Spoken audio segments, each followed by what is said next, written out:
Hello दोस्तों, मैं नागेंद्र सिंह एक बार आपका पुनः सक्सेसफुल एकेडमी के ऑनलाइन प्लेटफॉर्म में आप सभी का स्वागत करता हूं। जैसा कि पीछे के वीडियो में हमने आपको बताया था अक्षांश रेखाओं के बारे में, तो थोड़ा सा रह गया था, उसको बता करके हम भी देशांतर रेखाओं के बारे में आपको बताएंगे। तो यहाँ पर आप देखिएगा, अगर उत्तरी ध्रुव और दक्षिणी ध्रुव को अगर यहाँ पर अगर बिंदु मान लिया जाए तो आपके यहाँ पर कुल कितने अक्षांश रेखाएं होंगी। तो आपका अगर दो छोड़ दोगे तो यहाँ पर 89 और 89 प्लस 1 यानी बीच वाली आपको बीच वाली जोड़ लोगे तो कितनी हो जाएंगी आपकी 179 हो जाएंगी। जबकि अगर कुल अक्षांश रेखाओं की अगर बात करेगा तो अक्षांश अगर बात करेगा तो इसको भी जोड़ लोगे और दक्षिण वाले बिंदु को भी जोड़ लोगे और इसको भी जोड़ोगे। जब तीनों को जोड़ दिया जाएगा तो 181 होगा, क्योंकि यहाँ पर 0 अक्षांश रेखा को भी शामिल किया गया है। यानी कि भाई आपका उत्तरी बिंदु हो गया और दक्षिणी बिंदु हो गया, और यहाँ पर हमने बताया था 0 डिग्री अक्षांश, या इसको बताया था कि भूमध्य रेखा या विषुवत रेखा बताया था। जब इसको तीनों को जोड़ लोगे तब आपका 181 हो जाएगा, लेकिन कुल अगर बोलेगा तो आपका 179 हो जाएगा। तो ये चीज़ समझ में आई कि नहीं, क्योंकि ये दोनों क्या होते हैं, बिंदु होते हैं। आगे हम बात कर रहे हैं आपका, यहाँ पर आगे है हमारा, अब यहाँ पर देखिए, अब सीधा हम देशांतर रेखाओं की बात करेंगे, यानी कि इसको बोला जाता है लॉन्गिट्यूड लाइन। अब लॉन्गिट्यूड लाइन में देख लीजिएगा कि जैसे कि हमने बताया था कि आपकी ये वाली रेखाएं कौन सी हैं, ये वाली लॉन्गिट्यूड हैं। कौन सी? ये जो उत्तर से दक्षिण ध्रुव को मिलाती हैं, कौन सी रेखाएं होती हैं, ये लॉन्गिट्यूड रेखाएं होती हैं। जबकि आपकी ये वाली रेखाएं कौन सी रेखाएं हैं, लॉन्गिट्यूड रेखाएं हैं। यानी कि इनको क्या कहते हैं, इनको कहा जाता है देशांतर रेखाएं कहा जाता है। क्या कहा जाता है? देशांतर रेखाएं कहा जाता है। तो उत्तरी ध्रुव और दक्षिणी ध्रुव को मिलाने वाली रेखाओं को क्या कहते हैं, देशांतर रेखाएं कहा जाता है। याद रखिएगा भाई, ये बताया हमने कहा कि ये उत्तरी ध्रुव है, ये क्या है आपका, ये उत्तरी ध्रुव है। और यहाँ पर आप देखेंगे तो ये क्या है आपका, ये दक्षिणी ध्रुव है। ये क्या है, ये दक्षिणी ध्रुव है। तो उत्तरी ध्रुव से दक्षिणी ध्रुव को मिलाने वाली रेखाओं क्या कहा जाता है, इसको कहा जाता है देशांतर रेखाएं। अगर आप ऐसे नहीं समझ पा रहे हैं तो इसको ऐसे देखिएगा कि ये वाली रेखाएं, यानी कि उत्तर ये है और दक्षिणी ये है, तो उत्तरी और दक्षिणी ध्रुव को मिलाने वाली रेखाओं क्या कहा जाता है, देशांतर रेखाएं कहा जाता है। ये ध्रुवों से भूमध्य रेखा की ओर जाने पर देशांतर रेखाओं के बीच दूरी क्या हो जाती है, दूरी बढ़ जाती है। और भूमध्य रेखा से ध्रुवों की ओर जाने पर देशांतर रेखाओं के बीच की दूरी क्या हो जाती है, घट जाती है। आप देख पा रहे हैं कि नहीं भाई, यहाँ से आप देखिएगा तो ये कुछ बीच में गोलाई आ जाती है। इसके कारण क्या होता है कि यहाँ पर जो है लंबाई क्या बढ़ जाती है, जबकि यहाँ पर देखेंगे लंबाई क्या कम हो जाती है। यहाँ पर आप देख सकते हैं, यहाँ ऊपर जाएंगे या नीचे जाएंगे तो लंबाई क्या होगी, कमी होगी, और बीच में क्या होगी, लंबाई ज़्यादा होगी। तो ये याद रखना है। और देशांतर रेखाएं समानांतर नहीं होती हैं। समानांतर कहने का मतलब ये होता है कि ऊपर देशांतर रेखाएं की लंबाई क्या हो जाती है, कम हो जाती है, और बीच में क्या हो जाती है, लंबाई ज़्यादा हो जाती है। क्योंकि अगर ये आपका ऐसे बना हुआ है तो यहाँ पर इस प्रकार से रेखाएं होती हैं, तो यहाँ लंबाई क्या होती है, कम हो जाती है, और बीच की लंबाई क्या हो जाती है, ज़्यादा होती है। इसलिए रेखाएं, देशांतर रेखाएं समांतर नहीं होती हैं। ये पॉइंट को याद कर लेना है। आगे देखिएगा, दो देशांतर रेखाओं के बीच अधिकतम दूरी भूमध्य रेखा पर कितनी होती है, 111.3 किलोमीटर। कितना, 111.3 किलोमीटर होती है किसकी, देशांतर रेखाओं के बीच दूरी। अब या और ये देशांतर रेखाओं की दूरी अधिकतम कहाँ होगी, तो कहाँ होगी, भूमध्य रेखा। ये क्या है आपका, ये वाली रेखा कौन सी रेखा है, हमने बताया था आपको जब अक्षांश रेखा बताई थी। तो यहाँ पर ये कौन सी, ये आपकी इक्वेटर है। इक्वेटर यानी इक्वेटर मतलब कि भूमध्य रेखा है, यानी विषुवत रेखा इसी को कहो, या इसी को 0 डिग्री अक्षांश रेखा कहो। ठीक, तो यहाँ पर क्या होता है कि ये आपका ये रेखा है और आपकी ये देशांतर रेखा है। तो यहाँ पर क्या होता है कि सबसे अधिक दूरी, यहाँ पर क्या होता है, सबसे अधिक दूरी होती है। बात समझ में आई कि नहीं। जैसे हमने वहाँ पर अक्षांश रेखाओं के मध्य बताया था कि दूरी कितनी होती है, तो 111 किलोमीटर बताया था, क्योंकि वो रेखाएं क्या होती हैं, वो रेखाएं बराबर से होती हैं पूरब से पश्चिम, इसलिए लेकिन यहाँ पर क्या है, ये रेखाएं जो है इनकी लंबाई ध्रुवों पर क्या होती है, कम हो जाती है।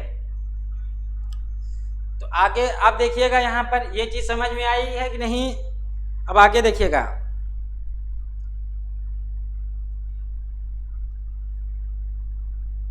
अब यहाँ पर देखिएगा कि 0 डिग्री देशांतर रेखा को प्रधान यमुनोत्तर या प्रधान मध्यमान रेखा कहते हैं, या ग्रीनविच रेखा कहते हैं। क्या कहते हैं इसे? इसे ग्रीनविच रेखा भी कहा जाता है। क्या कहा जाता है? ग्रीनविच रेखा भी कहा जाता है। किसको? इस रेखा को। ये जो आपकी ये रेखा है, आपको इसे क्या कहा जाता है? 0 डिग्री देशांतर रेखा। जैसे 0 डिग्री आपको हमने बताया था कि 0, आपको ये देखिए फिर से एक बार बना के दिखा रहे हैं कि जैसे ग्लोब है तो हमने बताया था कि ये 0 डिग्री कौन सी रेखा है? ये अक्षांश रेखा है। कौन सी रेखा है? ये अक्षांश रेखा है। इसी तरीके से आपकी ये 0 डिग्री कौन सी है? तो ये 0 डिग्री क्या है? ये देशांतर रेखा है। कौन सी रेखा है? तो देशांतर रेखा है। बात समझ पा रहे हैं कि नहीं? यानी कि जो आपकी 0 डिग्री देशांतर रेखा है इसे ग्रीनविच रेखा भी कहा जाता है। इस 0 डिग्री देशांतर रेखा से पूर्व की और पश्चिम की ओर 1 डिग्री के अंतराल में 180 देशांतर रेखाएं खींची गई हैं। तो कुल मिलाकर 360 देशांतर रेखाएं ग्लोब पर खींची गई हैं। कितनी रेखाएं? 360 रेखाएं, और 180 क्या है? ये देशांतर रेखाएं खींची गई। अब देखिए इसको समझिएगा कैसे, यानी कि यहाँ पर समझने का प्रयास करिएगा कि देखिए जैसे कि हमने ये बताया कि ये आपका क्या है? ये 0 डिग्री देशांतर है। अब 0 डिग्री देशांतर से जब आप 180 आप पूरब में जाएंगे और 180 आप पश्चिम में जाएंगे तो यहाँ पर आप देखेंगे कि 180 देशांतर यहाँ पर भी होंगे। एक मिनट, ये आपकी ये देशांतर है। तो यहाँ पर जब आप पूरब की ओर जाएंगे तो 180 देशांतर आप पूरब में जाएंगे और 180 देशांतर कहाँ जाएंगे? आप पश्चिम में जाएंगे। तभी तो आपका ये सर्कल पूरा कितने का होगा? ये आपका तभी तो 360 होगा, क्योंकि सर्कल कितने का होता है? 360 का होता है। भाई इसको अगर आप ऐसे नहीं समझ पा रहे हैं तो इसको ऐसे समझने का प्रयास करिए कि जैसे मान लिया कि ये ग्लोब है, ये गोल है, और अगर हम इसको आपको फैला के अगर दिखाएं तो आप समझने का प्रयास करिए। ये आप जैसे मान लिया कि ये 0 डिग्री है, ये 0 डिग्री देशांतर मान लिया, तो यहाँ पर आप 180 मानेंगे। क्यों मानेंगे? क्योंकि 100 इधर आप पूरब की ओर जाएंगे और इधर आप पश्चिम की ओर जाएंगे, तब भी आपका क्या होगा? 180 देशांतर ही होगा। तब इन दोनों को मोड़ देंगे तो आपका क्या बन जाएगा? 360 बन जाएगा। तो वही चीज़ इसमें समझाने का प्रयास कर रहा कि 0 डिग्री देशांतर से 180 आप पूरब जाएंगे तो ये पूरब है, और ये आपका क्या है? ये आपका पश्चिम है। तो आप चाहे पश्चिम की ओर जाएं और चाहे पूरब की ओर जाएं तो क्या होगा? आपको टोटल मिलाकर के कितना? 330 देशांतर रेखाएं ग्लोब पर खींची होती हैं। बात यहाँ तक समझ में आई कि नहीं आई? अगर एक बार इसका स्क्रीनशॉट भी ले सकते हैं, इसको बाद में देख सकते हैं, फिर से आप वीडियो देख सकते हैं ताकि चीज़ें समझ में आए। अब देखिए क्या लिखा हुआ, 0 डिग्री देशांतर रेखा और 180 देशांतर रेखा एक दूसरे के विपरीत होती है। यानी 0 डिग्री देशांतर रेखा और 180 देशांतर रेखा, ये 180 देशांतर रेखा और 0 डिग्री देशांतर एक दूसरे क्या होती है? विपरीत। विपरीत इसलिए होती है क्योंकि जैसे कि ये बताया 0 डिग्री देशांतर ये यहाँ से खींची गई है। अब ये पूरा गोल है ना, तो आप जब ये पूरा ऐसे मुड़ेगा, गोल होगा, तो ये रेखाएं क्या होंगी? आपस में मिल जाएंगी। इसलिए 0 डिग्री देशांतर रेखा और 180 देशांतर रेखा क्या होती है? एक दूसरे के क्या होती हैं? विपरीत होती हैं। चीज़ समझ में आई कि नहीं आई? अब देखिए आगे बढ़िएगा।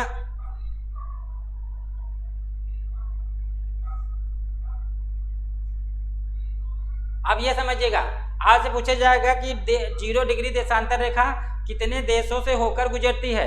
तो आप देखिए 0 डिग्री देशांतर कहाँ कहाँ से होकर गुजरती है?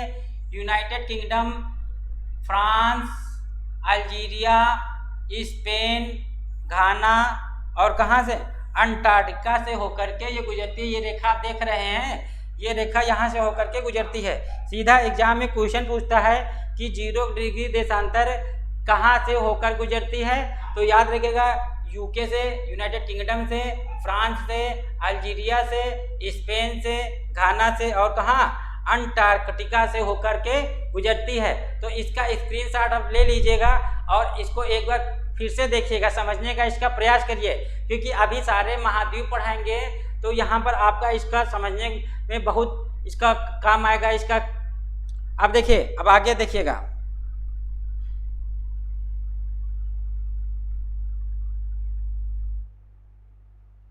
अब हम बात करते हैं अंतरराष्ट्रीय तिथि रेखा और क्या समय रेखा।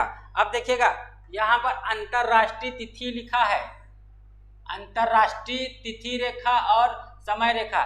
तो 0 डिग्री देशांतर रेखा का उपयोग समय निर्धारण के लिए किया जाता है। याद रखिए कि 0 डिग्री देशांतर रेखा का उपयोग किसके लिए किया जाता है? समय निर्धारण करने के लिए किया जाता है। इसीलिए 0 डिग्री देशांतर रेखा को क्या कहा जाता है?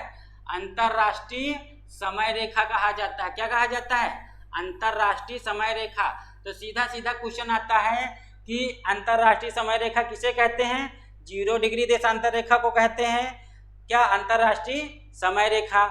अब 180 देशांतर रेखा को क्या कहा जाता है? तिथि निर्धारण करने के लिए।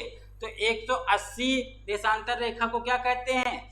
तिथि निर्धारण के लिए इसका प्रयोग किया जाता है, इसीलिए इसे अंतरराष्ट्रीय तिथि रेखा भी कहा जाता है। तो दोनों पॉइंट स्पष्ट याद रखिएगा कि अगर आपसे कहे 0 डिग्री देशांतर से क्या होता है, 0 डिग्री देशांतर से क्या किया जाता है, तो यहाँ पर कहोगे कि इसका उपयोग अंतरराष्ट्रीय समय के लिए किया जाता है।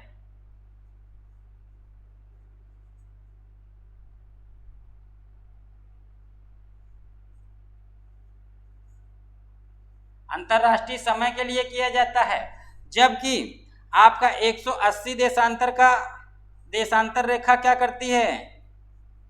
180 देशांतर रेखा से क्या होता है? तो इसका निर्धारण इससे किसका होता है? अंतरराष्ट्रीय तिथि।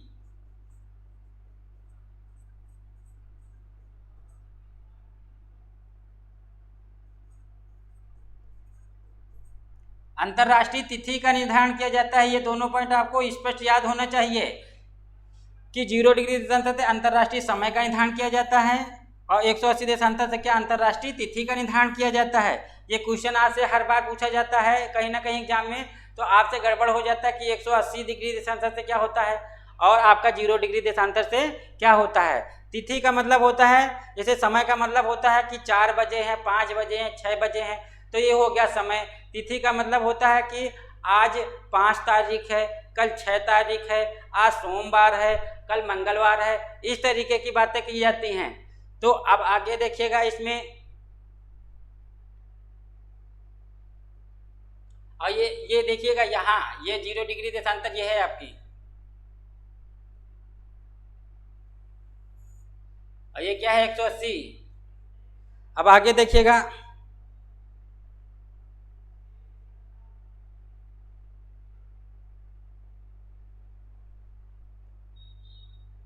ये देखिए कि यहाँ पर कह रहा है,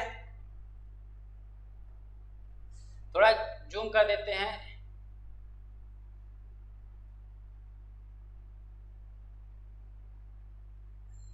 अब यहाँ समझने का प्रयास करिए कि जो अभी हमने बताया 0 डिग्री देशांतर, तो 0 डिग्री देशांतर रेखा का समय यूनिवर्सल टाइम या ग्रीनविच टाइम कहते हैं। क्या कहते हैं? 0 डिग्री देशांतर रेखा का समय क्या कहते हैं? ग्रीनविच टाइम कहते हैं। और ग्रीनविच से पूर्व के स्थानों का समय ग्रीनविच समय से आगे होता है, और ग्रीनविच से पश्चिम के स्थानों का समय क्या होता है? ग्रीनविच समय से क्या होता है? पीछे होता है, और ये क्या होता है? आगे होता है। अब इसको आगे पीछे कैसे समझेंगे? यानी कि अगर जैसे आपका ये 0 डिग्री है, तो अगर आप पूरब की ओर जाएंगे, इधर की ओर 180 तरफ, 180 की ओर, तो समय कैसे चलेगा? प्लस में। यानी कि अगर 0 डिग्री पे अगर 12 बजा है, तो आगे कितना? 1 बजेगा, फिर कितना? 2 बजेगा, 3 बजेगा।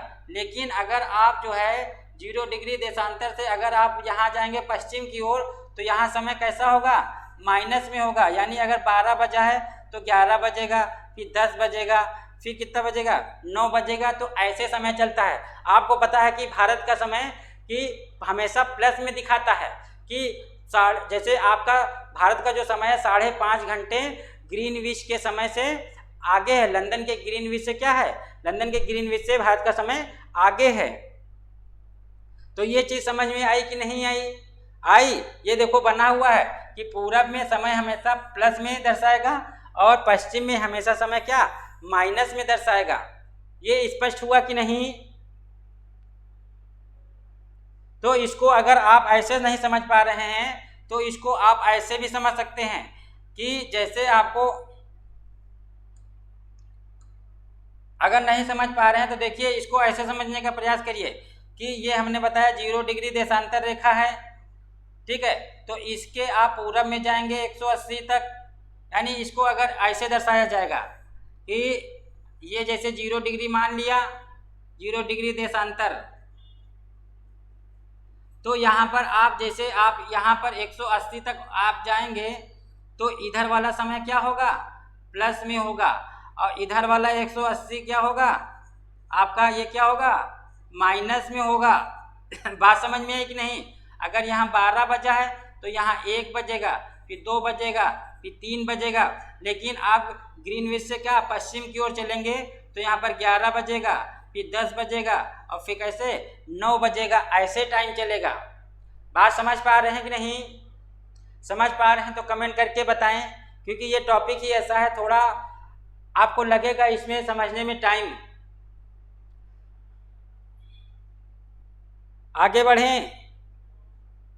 अब देखिए अगर हमारा क्वेश्चन एक है, आप लोग बताइएगा कि भारत का समय लंदन के ग्रीनविच से 5.5 घंटे आगे है। तो भारत का समय लंदन के ग्रीनविच से 5.5 घंटे आगे क्यों है?